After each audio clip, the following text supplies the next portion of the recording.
Salve rapaziada, Tria de Games na parada, eu, Bruxo, estou aqui mais um episódio para falar de controles. Então galera, antes de eu começar aqui, bom, a gente tem três controles aqui hoje. O controle do PlayStation 4, do DualShock 4, o Pro Controller do Nintendo Switch e a gente tem também aqui o controle do Xbox One. Então galera, eu tenho aqui esses três controles e eu vou classificar eles em notas de 1 a 5. E a gente vai descobrir qual controle, né, acabou sendo o melhor custo-benefício também dessa geração.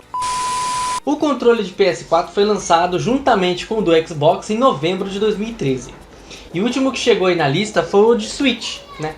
Que chegou aí em março de 2017. O correto seria a gente colocar o Pro Controller de Wii U. Só que eu não quero colocar esse controle na lista porque ele vence de longe todos os outros. Mas isso fica para mais para frente. Bom, a gente vai falar de ergonomia. O primeiro aspecto que eu acho mais importante no controle. Quando você pega um controle, ele tem que ser confortável para sua mão, para você poder aguentar uma longa jogatina, né? Isso eu posso dizer de todos eles, né? Todos os controles são, de certa forma, confortáveis à primeira pegada. Agora eu vou te dizer que a gente tem que levar em consideração o peso e a distância dos botões, tá? Eu acho o do PlayStation 4 o pior deles. Por dois requisitos assim que estragam esse controle. O analógico central, todo mundo que joga muito com esse controle às vezes para de jogar porque o analógico é central. É desgastante você ter que ficar com o dedão assim esticado no meio do controle. Fora que esse grip, ele escorrega bastante, cara. Eu não consigo gostar desse controle para jogar algum jogo de tiro, algum jogo de terceira pessoa. Mas esse controle ele é ótimo para você jogar jogo de luta, tá? Tem outra coisa que também é importante a gente dizer, que são as molas, né? Aqui no L2 a gente tem uma mola. E dependendo do jogo, se é um jogo de corrida, você joga por muito tempo, cara, dá uma gastura no seu dedo acaba começando a doer, porque você tem que exercer uma certa força. Então, o controle de PlayStation de nota de ergonomia, eu vou dar 3, tá? Eu não tô dizendo que é um controle ruim, que é isso, que é aquilo, eu tô falando que a ergonomia desse controle perante aos outros é nota 3. Então, galera, não fica bravo. E aqui a gente traz o controle de Xbox, né, One. Eu achei muito legal porque o analógico ficou muito superior ao do 360, né? Mas isso a gente vai falar mais tarde. Ele tem um grip que não derrapa, diferente do PS4 e do Switch. É o melhor grip, porque ele é em cruz, ele tem detalhes em cruz aqui assim, ó. Não vai focar amanhã, Paulo. Ele tem os detalhes em cruz, né? E o grip não escorrega, é difícil ele escorregar. Porém, ele sofre do mesmo defeito do Play 4, de ter mola nos botões gatilho. Isso também é muito chato. GTA V você precisa ficar acelerando, depois atirando. Cara, é horrível. Isso cansa muito o seu dedo. E também tem uma outra coisa importante nesse controle do Xbox. Os botões. Os botões aqui de tech ficou uma porcaria. Devia ser de borracha. Esses botões... O meu nem faz, ó. Eu troquei o botão de tech e coloquei um tech de borracha para o botão ficar um pouquinho mais firme e fazer menos barulho. Então, o do Xbox aqui, ele acaba ficando com uma nota 4, porque ele não dói os dedos por conta do analógico, mas ele dói os dedos por causa dos botões de ombros. Você tem que exercer força para botões de gatilho. Já o controle de Switch, ele também é bem ergonômico, tá? Aqui os botões de trás, ó, ele não tem mola, então você pode jogar esse controle por horas e horas, tá? Que ele não vai te dar nenhum cansaço. O único ruim é para você jogar um jogo de luta que acaba escapando. Isso tanto ele quanto o controle de Xbox One.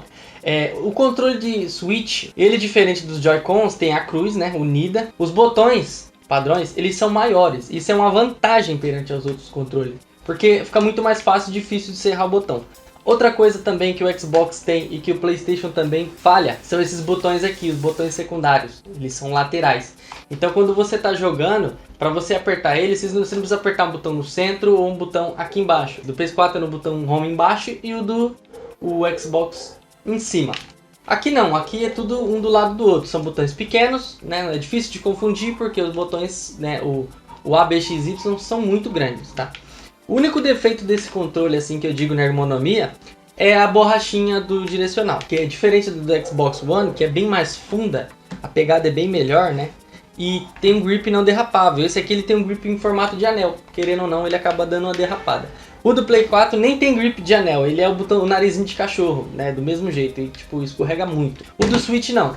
Ele segue o padrão, né, de botões de gatilho por borracha, não por mola. E assim acaba tornando você muito mais confortável, né? Ele não é um controle pesado. O controle do Xbox com as pilhas acaba ficando muito pesado. E o controle de PlayStation 4 ele não é muito pesado, porém você tem o analógico ao centro, que aquilo realmente é horrível. Então o controle de Switch eu vou dar uma nota 4 também. Mas ele só vai pegar uma nota 4 no 5 por conta dos grips. Os grips podem ficar derrapando e você pode ter uma gastura no dedo. Questão de layout, como eu disse, os botões largos, próximos, né? E eu acho que esse aqui que a gente fala que é o padrão serverol, na lógica em cima, outra lógica aqui embaixo, é a melhor, né, versão de layout. Então no layout dele eu vou dar uma nota 4.5, porque diferente do Xbox, por que ele não leva a mesma nota que o Xbox? Os botões são grandes e os botões, né, secundários aqui, né, de start, pause, tirar captura e home são muito perto, né, dos dedos, então você não precisa ficar fazendo aquela, né, nem força. E então esse controle de Switch vai acabar ficando com um 4.5. E a gente tem aqui o controle de Xbox, que ele também tem os botões home próximos aqui do botão, precisa apertar uma pausa lá em cima, né? Mas isso é coisa besta, a disposição de botão é ótima, tá? Os botões são pequenos ainda, poderiam ser maior também para ficar mais legal, mas a disposição aqui é ótima. Questão de layout, como eu disse, o layout dele é maravilhoso. Então eu vou dar logo direto uma nota 4 pro layout dele, sem choro nem vela, porque é o padrão, né? Agora é o padrão que tá aí no mercado. Já a disposição, né? O layout do controle do PlayStation 4, esse controle, particularmente o meu controle é muito bonito, mas eu acho que o layout do PlayStation 4 ele precisaria mudar pro serverol. Ah, bruxo, mas é o diferencial. Tá, é o diferencial, eu entendo. É ótimo para jogo de luta, é ótimo para jogo de futebol, para jogo de esporte, que todo mundo que tem o PlayStation 4, né, acaba gostando muito de jogar. Porém, para uma jogatina longa, eu digo de aventura e tudo mais, isso aqui pode ser um problema. O layout desse touchpad que serviu só para meio que encarecer, né? E a gente tem os botões aqui de share e options, que não existe mais pause no jogo. E esses analógicos centrais, a distribuição aqui para um jogo de esporte, ótimo. Muito maravilhoso. Agora, para um jogo de aventura, que é onde está tudo se encaminhando, God of War, tudo mais, Zelda, eu acho que esse controle daria um pouco de trabalho. Esse layout poderia mudar muito. A gente viu que nesse novo layout que a Sony mandou, o controle continuou com o padrão tetinha, não colocou o padrão serverol analógico em cima. Então, o controle do PlayStation 4, no layout, eu vou dar uma nota 3, porque a maioria dos jogos não é mais jogos de esporte. A maioria dos jogos são jogos de aventura, que você precisa usar cura, isso, aquilo. Então, o D-pad acaba virando o botão secundário. O botão secundário tem que ficar próximo do dedão, não longe, que é o contrário do que acontece aqui no controle de PlayStation 4. Agora, manutenção. Galera, o controle de PlayStation 4 para manutenção, ele tem, todos aqui tem pontos positivos e pontos negativos. Por quê? O controle de PlayStation não usa trilha, mas eu digo placas, desde o PlayStation 2. Isso é muito bom, porque se a trilha romper, é muito barato você comprar uma trilha, custa R$5. Uma trilha original ou até paralela vale menos. E aqui eles seguiram o mesmo padrão. O único problema de manutenção assim que eu digo desse controle é a bateria. A bateria do controle do PlayStation 4 é horrível. Ela dura 7 horas. Você carrega ela por 1 hora, você fica 1 hora carregando para jogar mais 7 horas de gameplay, até menos. Ela vicia muito fácil essa bateria. Realmente a Sony poderia ter melhorado. Se eu não me engano é a mesma bateria do controle do PlayStation 3. O controle da Sony evoluiu bastante. Os sonistas brincam muito assim, tiram zoeira com os caras da Microsoft, do Xbox, por no controle usar pilha. Só que, cara, uma pilha dura muito mais, dura 1 semana, uma pilha de qualidade, do que essa bateria que você fica carregando toda hora plugada. E você acaba quebrando plug, você acaba quebrando cabo, você acaba tendo que trocar bateria. Se você ligar no carregador de celular, porque tem essa, né? Você tem que ter uma voltagem menor, uma amperagem menor, né, para poder carregar esse controle. Se você ligar no celular, cara, besteira, pouco tempo você perde a sua bateria do controle DualShock 4. E uma nota 3 por controle de PlayStation 4. Manutenção. O controle do Xbox One, ele é muito fácil de abrir, ele tem um controle central, você tira essa carenagem da lateral. Inclusive eu tenho um vídeo, né, desmontando, quem tiver interesse, vou deixar aí no card. Só que os analógicos dão muito problema. Os analógicos do controle do Xbox, eles dão muito problema. Começa a dar drift, coisa que ninguém fala, que o drift é só pra Switch, né? O controle começa a dar drift, você é obrigado a trocar os tripods, você é obrigado a trocar o cubo, né, do analógico 3D. Então, basicamente o problema é exatamente esse do controle do Xbox. Vai acabar levando uma nota 4 aqui. Outra coisa que eu tenho que dizer sobre o controle do Nintendo Switch, cara, ele é um controle muito resistente. Se você pegar esse controle e tacar ele 4 vezes na parede, ele não vai quebrar. O da Sony provavelmente quebra na primeira e o do Xbox também. Porque esse controle ele tem uma proteção aqui na lateral, tem mais um shield atrás, tem shield na frente. Eu particularmente, esse é o meu segundo. Eu quebrei ele porque eu taquei e o analógico bateu e ficou tipo meio travado. Mas ele funciona completamente, eu taquei muito, quem me conhece sabe. Eu dou muito rage. Esse controle é de longe o controle mais resistente já feito. E eu acho que no mundo dos jogos, né, ele é o mais resistente feito até hoje. Outra coisa, esse controle ele usa o padrão C, ou seja, é muito difícil o conector quebrar. O conector original também tem uma qualidade boa, inclusive até o pirata tem uma qualidade boa, que esse aqui é paralelo. O meu original, como eu disse, está guardado para mim trocar o cubo, não trouxe ele, mas é para representar. O controle, para fazer manutenção nesse controle é muito difícil, mas como eu taquei o meu controle e ele bateu o analógico deu problema, como é óbvio, então eu vou dar uma nota 4, mas o analógico desse é igual. Todos os três analógicos são o mesmo fabricante, são a mesma coisa. Então eu vou dar uma nota 4 para o controle de Nintendo Switch. Agora a durabilidade. Esse controle, como eu disse, cara, eu tenho que dar uma nota de durabilidade para ele, uma nota 5. Porque esse é um controle que você vai ter a vida inteira. Esse controle é muito difícil de quebrar, muito difícil mesmo.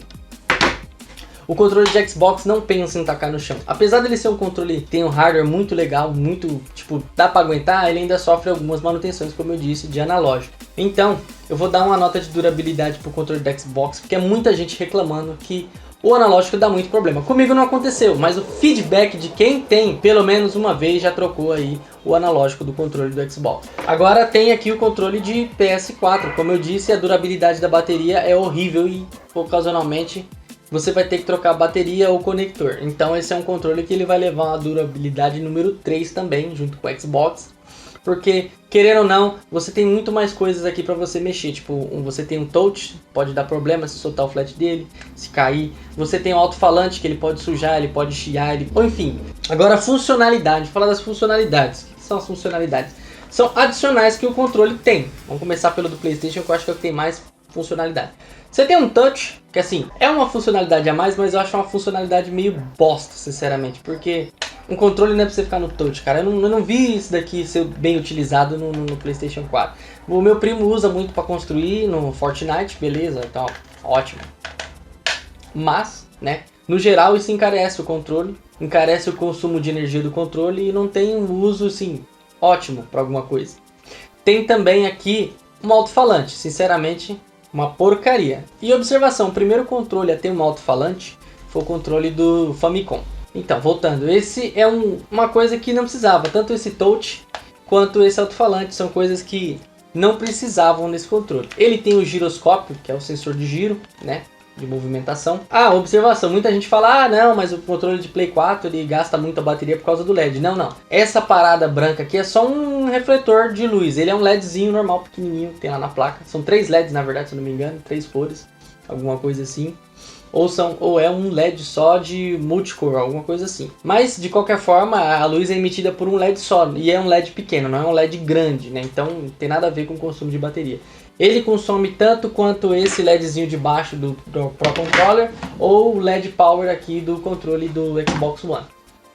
Mas esse controle aqui, ele tem umas funcionalidades bem interessantes. Ele tem sensor sensor de pressão nos botões L. Ele tem entrada de alto-falante, que eu acho que assim é bem válido. É bem válido a entrada de alto-falante. Cara, eu acho meio esquisito falar das funcionalidades do Xbox One aqui desse controle, porque ele é um controle que é caro. Ele é um carinho e só isso. Ah, mas não, o controle é... Ah, ele tem entrada P2. Ah, observação. Só a partir da segunda revisão pra cima ele tem entrada P2. Senão era só essa saída aqui, XT. Bom, galera, sinto muito, mas de funcionalidade o Xbox One é só isso mesmo. Agora tá aqui o controle caro. É o mesmo valor, é carinho, o mesmo valor que o controle do Xbox One. Porém, aqui a gente tem acelerômetro.